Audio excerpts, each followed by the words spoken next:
You know, back in the early days of modern medicine, there was this wild west of miracle cures. It was a time when scientific excitement and slick marketing collided, and sometimes the results were absolutely lethal.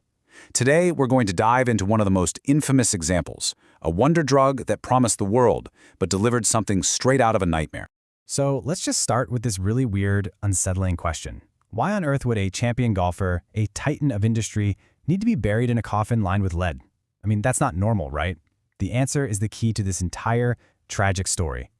All right, Section 1, a radioactive grave.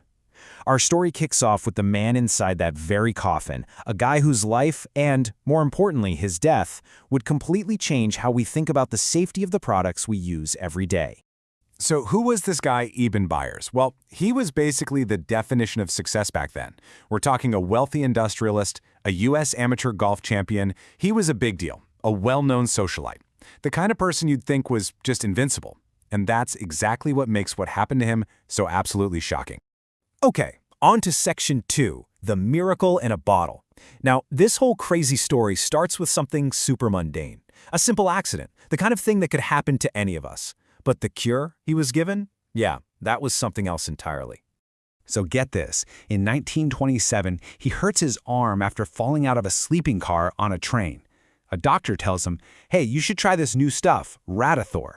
It was being sold as this miracle cure-all, a real product of the new atomic age that would put the pep back in your step. And Byers, he tried it, he felt great, so he just kept on drinking it.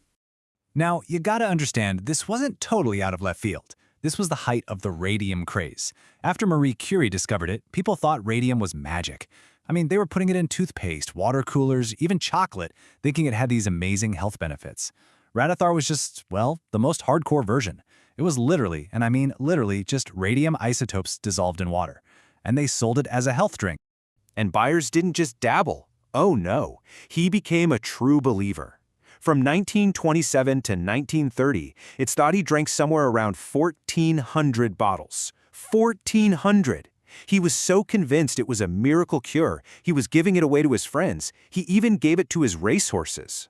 He had absolutely no clue what he was really pouring into his body. Okay, Section 3, a poison in the bones. This is where we get into the science of it, and trust me, it's chilling. We're going to see how this miracle cure was actually one of the sneakiest, most insidious poisons you can possibly imagine. So here's the devastating biological trap. On a chemical level, radium looks a whole lot like calcium. So when Byers was drinking all this Radithor, his body was completely fooled. It thought, oh great, calcium, we need this for strong bones. And it grabbed that radium and deposited it right into his skeleton. He was literally building the poison into his own bone structure. And this brings us to a really important concept, an internal emitter. Think about it, an X-ray just passes through you, right? This was different. The radium became a permanent fixture inside his body. It was like he had thousands of tiny, non-stop radioactive power plants embedded in his bones, just blasting his internal tissues with radiation 24/7. And that radiation wasn't going anywhere, not at all. The half-life of this type of radium is 1,600 years. 1,600! So for the rest of his life, that radioactive source inside him was going to be just as strong as the day it got there. The damage wasn't just bad, it was permanent. There was absolutely no going back. All right, Section 4, the price of a cure. So that feeling of wellness that Byers was so excited about, turns out it was a cruel, cruel illusion. The whole time, the radiation was just silently building up inside him, and the bill for this cure was about to come due, and it was horrific. For 3 whole years, everything seemed great. He felt fantastic. But underneath the surface, that damage was just ticking away like a time bomb. Then, in 1931, it all came crashing down. It started with him losing weight and getting bad headaches. Then came this terrible, agonizing pain in his jaw. And just 1 year later, he was gone. And the physical effects were just nightmarish. You could actually see what was happening. That non-stop internal radiation just annihilated his bone marrow, which led to severe anemia. It was literally killing his bones from the inside out. He developed something they called radium jaw, which is as awful as it sounds. His jawbone was actually disintegrating and falling apart. By the time he died, most of his jaw was gone, and his skull was literally developing holes. So let's move to our last section, Section 5, a legacy forged in bone. It's a truly awful story. But here's the thing. His terrible personal tragedy actually wasn't for nothing. In fact, Byers' death sparked massive changes that help keep all of us safe to this very day.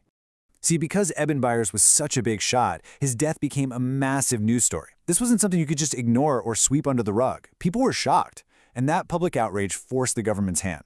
It led to investigations that completely dismantled the whole radium cure industry, and this is the big one, it paved the way for the modern Food and Drug Administration, what we all know as the FDA. And this was a game changer. I mean, a total 180 in how we thought about safety. Before this whole incident, it was basically buyer beware. If a product hurts you, well, too bad. That was on you. But after what happened to Byers, the whole philosophy changed. We shifted to a world where companies have to prove something is safe before they can sell it to you.